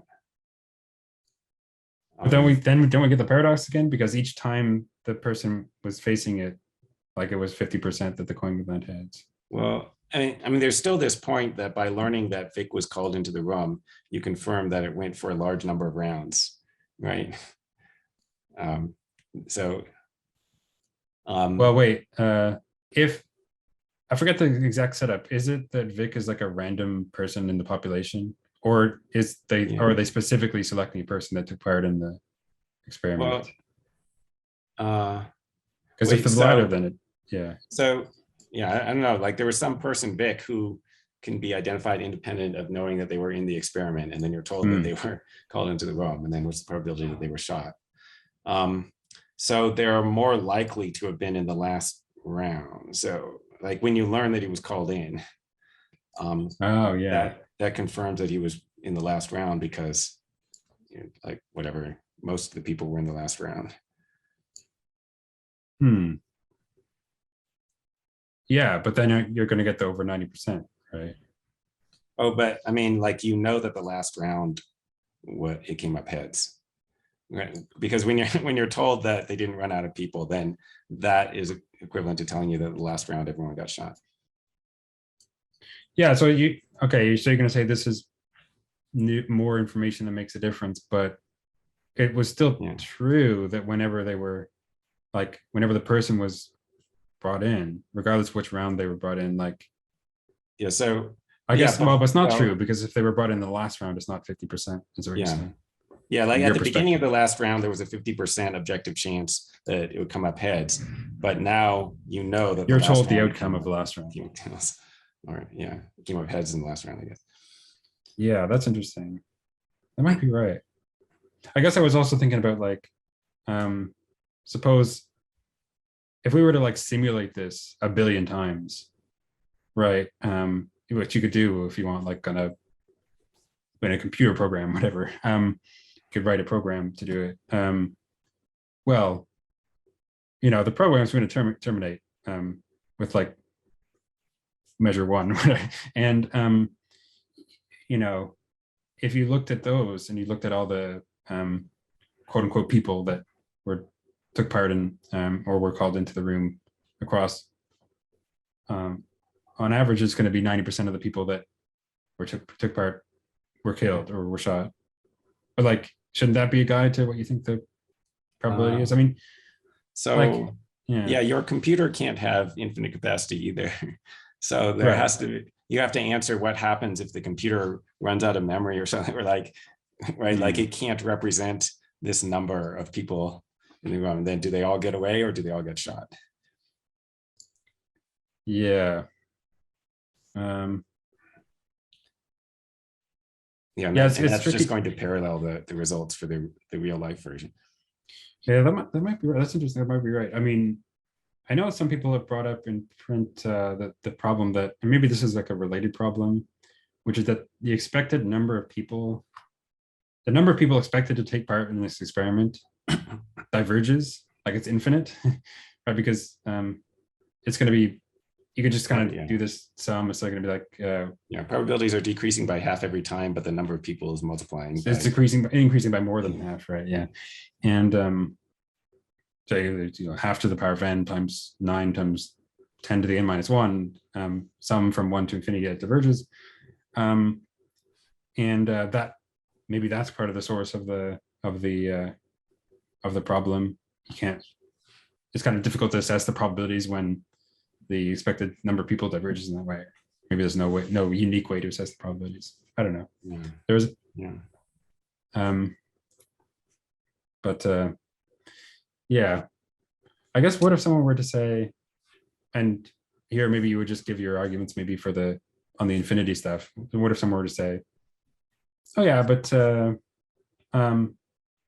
it's even if it's in some sense not possible to have these sorts of scenarios, like maybe physically or maybe in some sense metaphysically, it's at least like mathematically possible or something. And so we should be able to, assessing it purely mathematically, we should be able to come up with some solution, even if it's not like metaphysically realizable or something like that. I don't know. Well, I mean, yeah, I mean, I was thinking that, you know, once you declare the scenario metaphysically impossible, you don't have to answer what would happen. I mean, there's some, well, let's say there are a lot of paradoxes of the infinite, you know, that will appear if you accept, in some sense, accept the possibility of the infinite intensive magnitudes. You're like, okay, well, what logically results from that? And it's like, well, I guess, yeah, you can maybe assess counterfactuals with metaphysically impossible antecedents.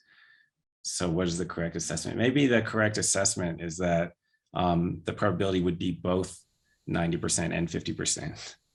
Like maybe, so, oh, so that's not correct with any metaphysically possible antecedent, but maybe with metaphysically impossible antecedents, you get contradictory consequence. Well, but then you're not going to have to say that, like, using sort of logic as some sort of logical modality, it's still impossible in that respect. Not so it's where people tend to think of what's logically possible as more as broader in some sense than what's metaphysically possible. There are more things logically possible than metaphysically possible. But if you're going to say that this would also be logically impossible, I mean, that's kind of a stronger claim. Oh, yeah, I mean, you know, I guess my general view is I don't think that there's a clear distinction between logical and metaphysical possibility. The ways that people try to explain it, I find unsatisfactory, right? So, okay, so something is logically impossible if, like, you can derive P and not P from it using the rules of logic or something. Okay, only the rules of logic. Okay, so then there's this sense in which it's logically possible to be a married bachelor. Right. Yeah. Is that a sense of possibility? Yeah, because from the statement, something is married and something is a bachelor, is like, okay, that's just first order. You can have first order logic version of that statement. That's not contradiction. Of course, if you add certain maybe semantic facts about what being married and what being a bachelor means or something like that, or at least, you know, then you can get the contradiction. But yeah, the original statement its own.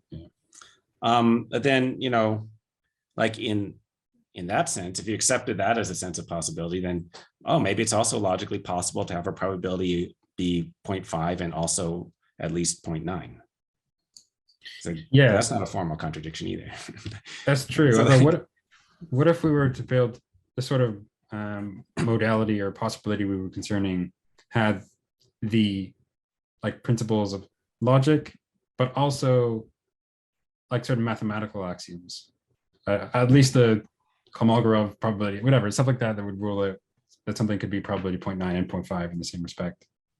yeah, but I mean, you're also going to have to throw in some things that enable you to derive the 0.5 and the 0.9. So, right. well, have to, I don't know, throw in some principle like Lewis's principal, and then some principle of indifference.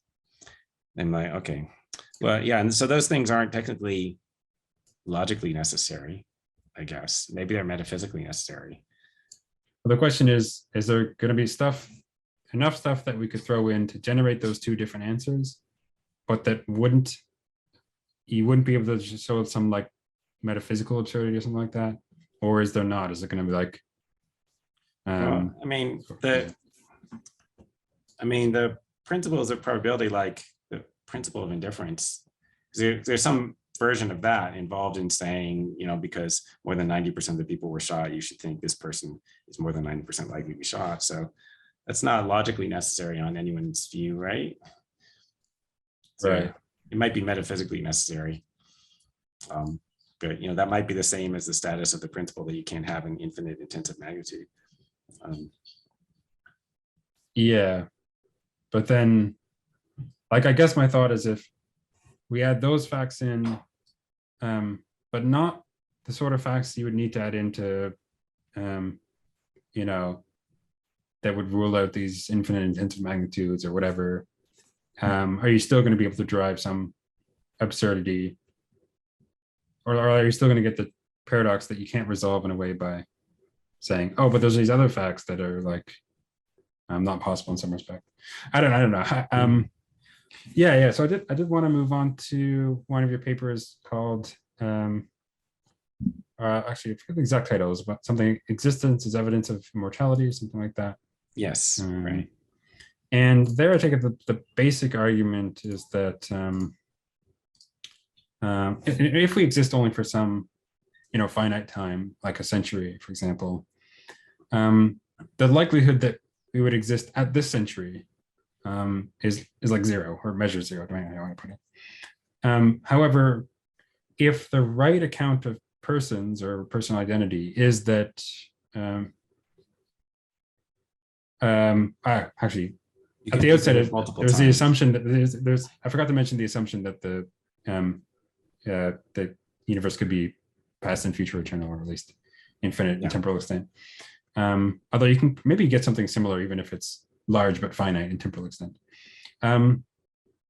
If the right account of persons is such that we're like immortal or like reincarnated indefinitely, then the probability that we would exist now is not zero or measure zero, but maybe something much higher, or maybe even one, or if we like exist at all times. So the conclusion you draw is that like, well, the fact that we exist now is going to be very strong evidence for this latter sort of account of persons. That's the basic idea, I take it. I don't know. Do you want to talk about that briefly? Yeah, no, that's right. So, the assumptions of the argument first are time is infinite in both the past and the future. Second, I assume that there's a non-zero initial probability of reincarnation, namely the idea that you can live many times.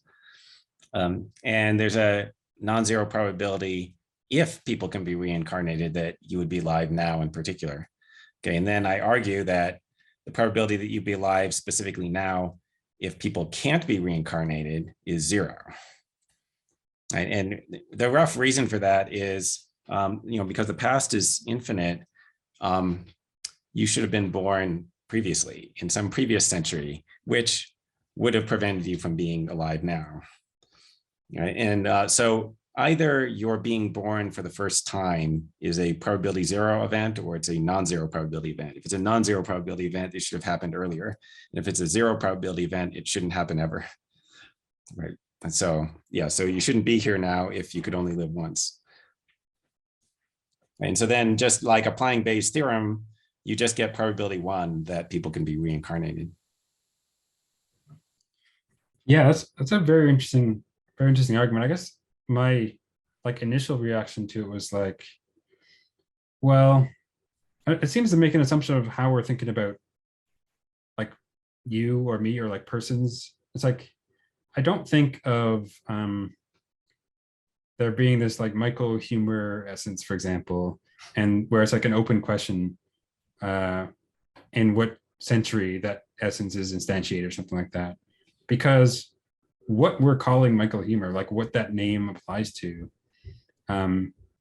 is in a way sort of indexical, like we're applying it to something in our experience, like in the world now. So it's like, what's the probability that Michael Huemer so construed exists now? Well, 1, because that's the sort of thing that we're calling Michael Huemer. Yeah, I mean, I don't know. It's just sort of confused, or you know what I'm saying? I mean, from your point of view, that's fine, right? Like from your point of view, what you regard as Michael Huemer is this thing that you saw at this particular time. But from my point of view, so like I think this is a hidden assumption of the argument or something, like the way that I'm thinking about our evidence. I'm thinking you're directly aware of yourself. So the meaning of I in the statement, I'm alive now, it's not just the, like whoever is saying this sentence, rather I assume like I'm directly aware of a thing that's myself. And also I'm directly aware of a particular time, which is the present time. And so I'm directly aware of this thing, me, that it's existing at this time now. And so like the import of this is like, you know, if there was another person very qualitatively similar to me, but not me, living another time, that person would not have the same evidence that I have, right? The evidence that I have is that I am alive now, and that other person would have the evidence that he was alive at that time, right? Okay, but so you should think that there is this evidence, because like, you know, it would be possible to have a description of the universe where like, you know, that there's a person qualitatively like this existing at a time. But like, that's not the same as knowing that I'm here now, right? I could know that there's a person of this qualitative description who exists at a time without knowing that it was me, right? But in fact, I do know that this is me. So that's a distinct piece of information that I have. And when you describe your evidence, you should take the logically strongest thing that you know. The fact that specifically I am alive now is logically stronger than the fact that a person of a certain qualitative description exists at a time. Okay, so my evidence is that I'm alive now. Yeah, well, so one, this kind of reminds me of some of the stuff that I skipped over because this sort of self-locating belief stuff and having to do with like Sleeping Beauty and some other things seems relevant there. But maybe I'm missing it. But like, how is the connection between? Okay, it is true that I know that I am alive now, rather than merely just knowing that something with I don't know, particular sort of experiences or something like that is alive now. Of course, in terms of like the states of affairs in the world, I might know like about the same objects or about the same entities or whatever, because the thing that I know in terms of on some description that is alive now is the thing that is me, right? But I don't know, I might be conceiving them or talking with them in different ways and not know that they're the same thing. But I don't know, maybe I'm missing what the connection is supposed to be between this strongest form of the evidence you can have now and how that makes it like unlikely on the hypothesis that you exist only for 100 years, that you would exist now, so to speak. Yeah, I mean, so yeah, like it, you know, if you pick a specific person and suppose that any particular person can only exist once, and you know, the past was infinite, You're like, okay, like when do you think that this person would be alive? And no time is too early. Or sorry, no time is But I don't know early. which person you're talking about. Like, if you don't tell me which person you're talking about, I Yeah, don't know well, when they no, existed. you have to assume that you can refer to a specific person, right? And then you're just Yeah. asked like, yeah, so when would you think that would you? And then somebody just takes some particular time and says, what do you think is the probability that the person would be alive at that time? And then you should say 0, because there's like an infinite expanse of time. They can only be alive once. There's an infinite expanse of time for them to be alive in. It's probably not going to be this century, right? And like this century is a measure 0 subset of all of time, so it's probability 0. Yeah, but the way I'm thinking about it, maybe this is just like not the way you're thinking about it, is that in order to refer to a specific person, it's sort of built in directly or indirectly by some, like, I don't know, what's the term? Non-rigid reference fixing mechanism. I don't know, some sort of indexical or context sensitive expression. That the name is going to refer to a person at a particular time or times. And I don't know, I think if what I'm calling a Michael Huemer, for example, and maybe we'll turn into the relation to artifacts as well, because I would say kind of the same thing, like what I'm calling a tree or a rock, I don't know, is like part of what's fixing what it is that I'm talking about is like I'm talking about things at particular times, or with some relation to my utterance or something like that. And those facts are going to fix that by Michael Huemer, I either mean or given certain indexical fixing facts that I'm talking about something at particular time or times. So it's like, given those facts, it's going to be like probability 1, that say Michael Huemer exists at that time, if my reference succeeds in the first place. I don't know if that was the best way to state it, but yeah, yeah, you might think, okay, I exist now. You might think that has probability 1, and you're like, maybe that has probability 1 conditional on anything, because if the word I has meaning at all, then it refers to whoever is saying it, and then if now means anything, it has to refer to the time at which it's said. So the person who's saying the thing has to exist at the time that they're saying it. So right. So yeah, does that require thinking of I in this, like, in this indexical way, like the person who is making this utterance or something, where you maybe want to use it in some other sort of robust sense or something? I don't know. Yeah, so there's a related objection that I mentioned in the paper, which is sort of a version of the problem of old evidence, which is that the probability that I exist is 100%. In any evidential situation I could be in. Like, I can't be conscious and have evidence and then have a non-1 probability that I exist, right? And so then that's supposed to show that I exist can't be evidence for anything, because like if the probability of E is already 1, then the probability of H given E is the same as the probability of H. It can't be higher. Yeah. But and my problem with this is, note that this implies that I exist can't be evidence for anything whatsoever. It's not just that it can't be evidence for reincarnation, right? So like I exist couldn't be evidence that my parents weren't infertile, which I think it obviously is. Okay, and what's wrong with this is, like people talk about this in like Bayesian philosophy of science, right?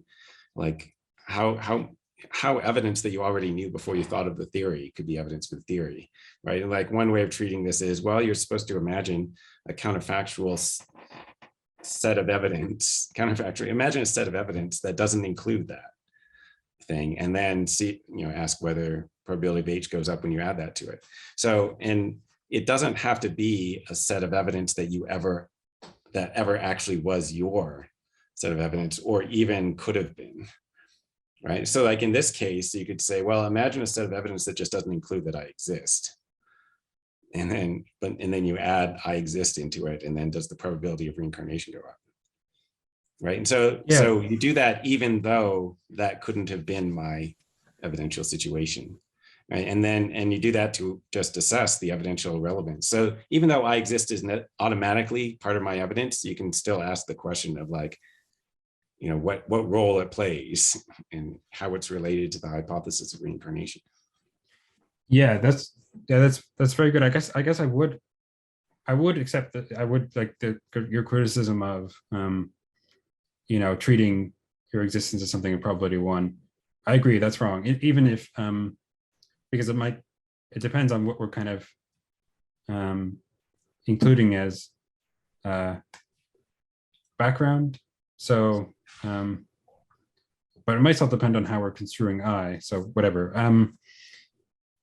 But I guess what I want to say is, and it's going to be difficult for me to think of the precise way to say this, is that when, the world could have been such that you don't exist. There's no, you're a certain creature, or at least a certain mind or soul maybe, and the world could have been such that that soul or mind or body didn't exist. That, of course, should be possible. But when we ask, okay, given that we don't know, we know only that you exist, but we don't know at which time. I want to say, and then the question is, what's the likelihood? Given that we know that you exist, and if you exist, you like live for only 100 years or so, and aren't reincarnated, what's the likelihood that you would exist at a particular time? Say now. Well, I don't want to say that it's like probability zero measure zero, because it's not because it's old evidence, but it's because it's kind of built into what the name means, or what it will apply to. That if it applies to anything that exists, it applies to something which exists now. In other words, a world where you exist at quote unquote, you exist 10,000 years ago isn't really possible. We'd be talking about something else. That's going to be probability zero. It's not epistemically possible right now, because that you existed only 10,000 years ago, not now. That's not epistemically possible for you now, because you exist. But I want to say that's not even there's no possible world in which that's true. That's what I want to say. You couldn't have been born 10,000 years ago. I don't. But it wouldn't have been me. It would have been something. It would have been someone else. Like, well, if the person. Are you 100% certain of that? Well, the way that I'm thinking about names and stuff, it's like, so like, but this might think of, Could your way of thinking about names be wrong? Is there a non-zero probability?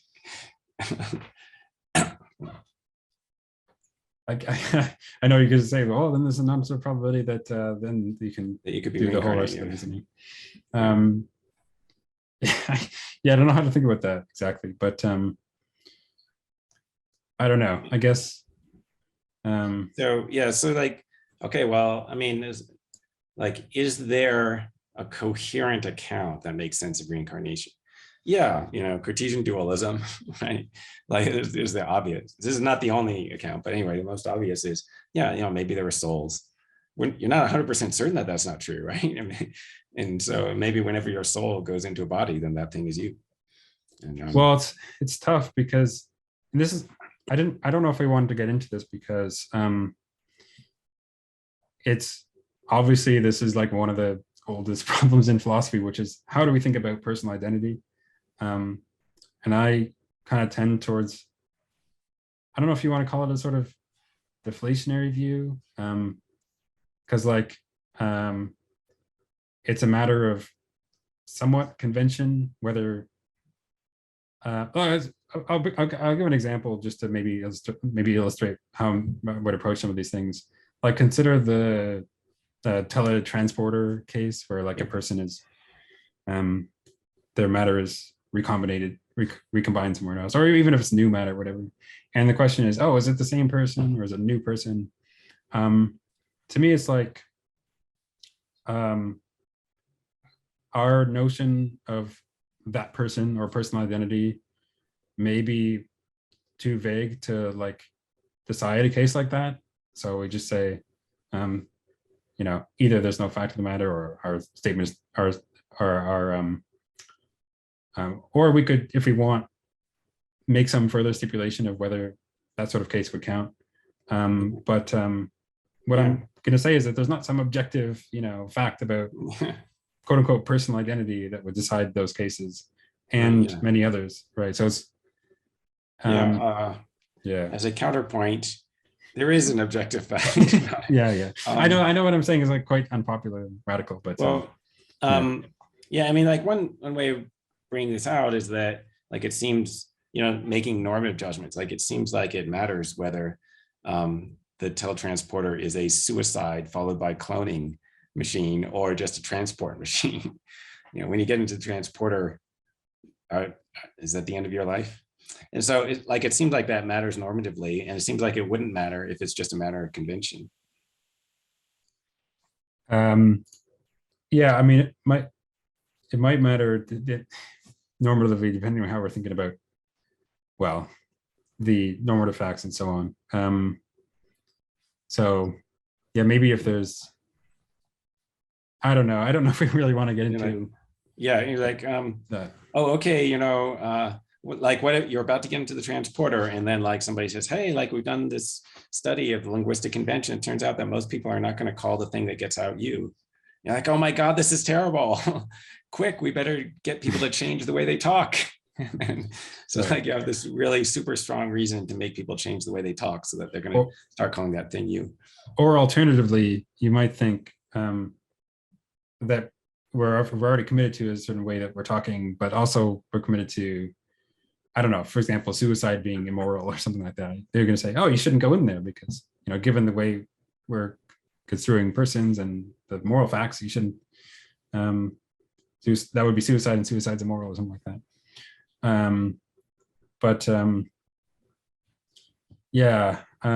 If it turns out that the moral facts require in some sense presume or entail in some way that there are these robust personal identity facts, then that would have to be, I'd want to explore that, I guess. I'm not convinced of that, but I don't know. Yeah, I mean, you could become a moral anti-realist.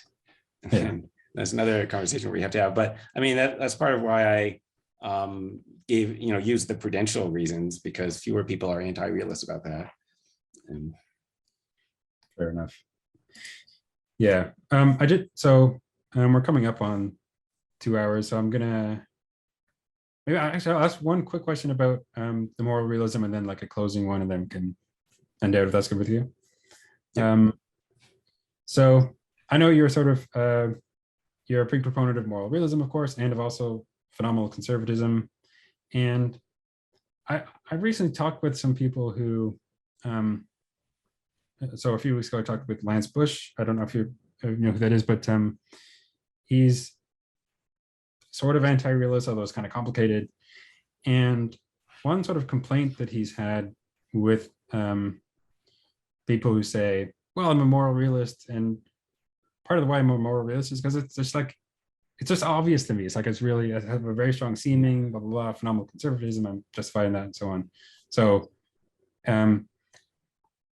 the concern with this, that he has with this, I don't think is with phenomenal conservatism generally, although he might have some problems with that. I think the concern might be that it seems to be inappropriate in like meta-ethical debates or disputes.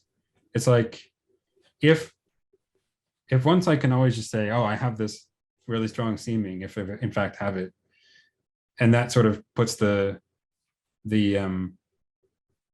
sort of argumentative burden on the other person, then it's just, that seems kind of like arbitrary, or like it's not the way to proceed in meta-ethical debates. Or I don't know. What do you think about the concern there and how to? No, I mean, I think, well, you can figure out whether phenomenal conservatism is true. If it is, then then that's an appropriate thing to say. Appeal to your appearances. Now, okay, the anti-realist might not have the same appearances, so they could also say, no, I find realism counterintuitive. Okay, so then it looks like we're at a stalemate, but well, then we have to go into more detailed arguments. But at that point, it might be that both parties are justified in holding their belief, and that in my view is totally possible. Like I could be justified in believing P, and you could be justified in believing not P. Okay, because justification is relative to an individual subject. Okay, however, in actual fact, it appears to me that most anti-realists agree that realism is intuitive. And so I think most of them agree that they have a kind of burden of proof. Lance Bush is different. Like I think he's always saying he doesn't find it intuitive. So actually, I think there are a fair number of people who say that they don't find it intuitive. Okay, but here's when I defend moral realism, I don't generally just say moral realism is intuitive. Like I appeal to more specific intuitions, right? So you have things like if most of society approved of torturing babies, would it be all right to torture babies? And like most people find it intuitive that you shouldn't torture babies even if most of society approved of it. Okay, and so that's supposed to show that subjectivism is wrong.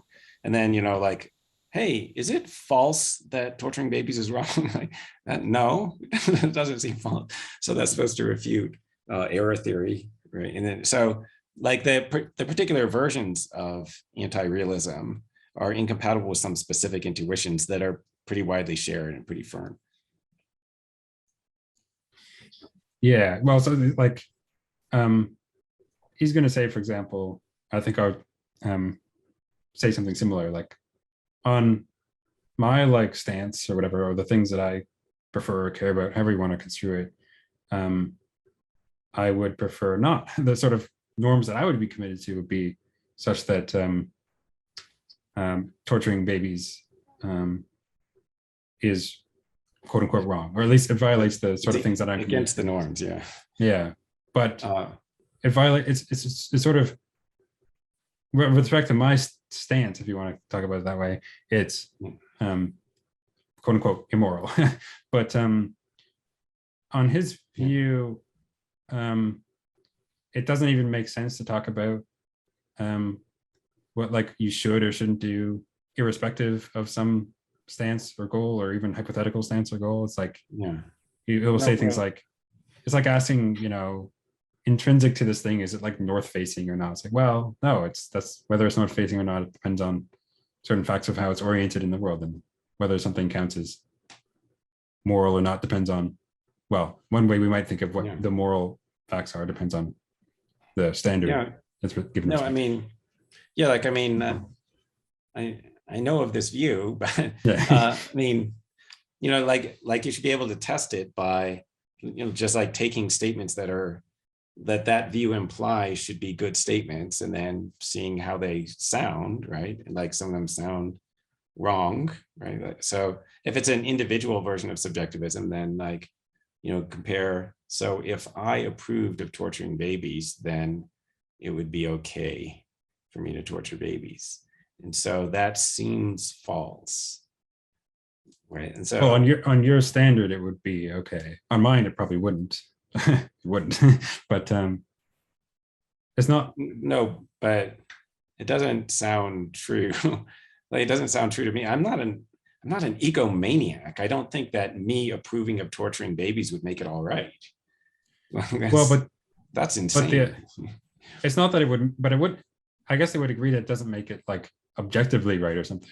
But if how we're understanding what right is, when you say it, I'm not inserting objectively into the statement. Like, I'm using all right in the ordinary English sense, whatever that is.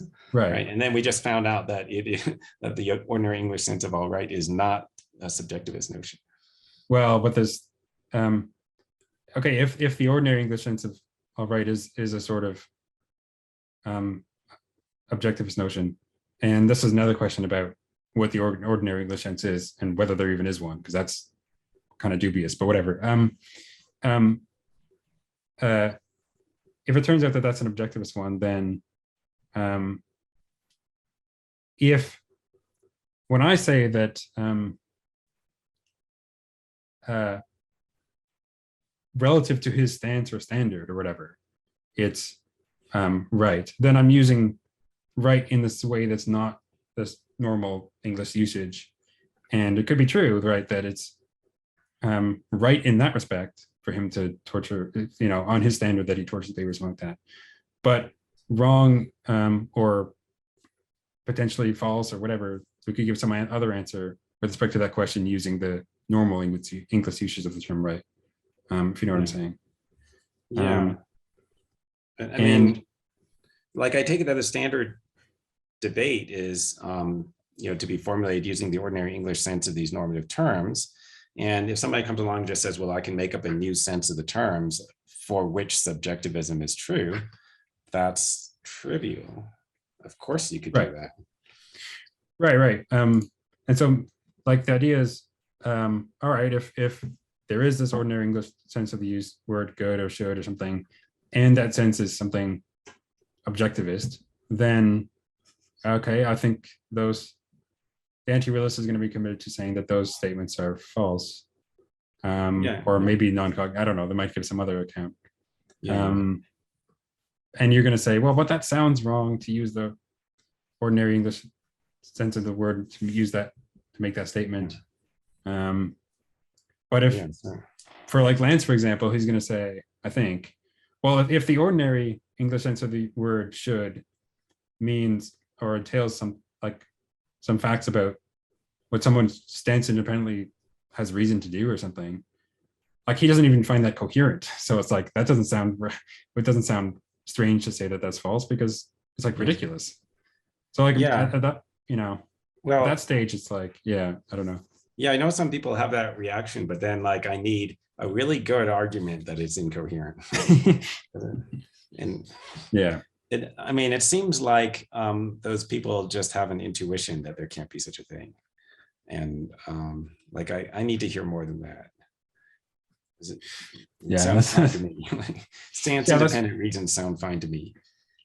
Yeah, that's where the conversation gets going, I guess. But we're not going to have that now. I guess I did want to close with one more question, as I often do with guests on here, which is, what do you think about the the value of philosophy? I guess in particular to you, but more generally to society and us in general.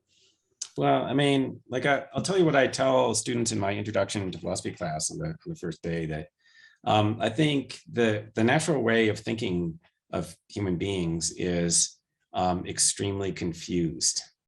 And most people are not aware of this confusion. It's sort of like how, when you're having a dream and bizarre stuff that makes no sense happens in the dream, and you don't notice that it doesn't make any sense. And there's like some contradiction in the dream, and you don't notice that that's a contradiction, but then when you wake up, you notice all the ways that thing didn't make any sense. Okay. So like the dreaming is like, ordinary people whenever they think about philosophical matters. And then when you wake up, that's like, after you studied analytic philosophy for, it really takes years of study of analytic philosophy. Then you go back and you notice all the things that people said that didn't make any sense. I think an example of this is, a lot of people use the word concept in a way that doesn't make any sense. Like, infinity is a concept. Like, what the F does that mean? What? Like, so the concept of infinity is a concept, trivially, but infinity itself isn't a concept. Like, and if you're just making the point that there's an abstract concept, which is the concept of infinity, well, then that's true of everything. Like, the concept of a dog is a concept. So why do people say infinity is a concept, but they don't say dog is a concept? Anyway, so there's that sort of confusion. There's a lot of confusions that people have about, propositions. Like, they apply predicates that can only apply to propositions to things that aren't propositions. Like, they call things true or false that aren't propositions, or like, say something is justified that isn't a proposition. Anyway, okay. So, there's some of the examples of the incoherent nonsense views are, just like mental states that go through your mind that don't express propositions because you're like combining concepts that just like can't be combined. Anyway, and by studying philosophy, you stop doing that as much. And you may not actually find the truth about philosophical issues, but you'll at least have views that are coherent, like that are like, definitely meaningful or something like that, even if they're wrong. So it's like, you can be less wrong than you traditionally should be. And anyway, and why do you care about that? Because like the philosophical issues are important to understand your overall place in the universe. And it's just sort of like, it's cognitively good to at least be able to think clearly about your overall place in the universe and the nature of reality and things like that. Yeah, very, very good. Yeah, that's a great answer. Yeah, so yeah, we'll end the questions there, and thanks so much for coming on and taking part and taking all my questions and finding your great answers. It's been excellent. Yeah, thanks for having me. It's been fun.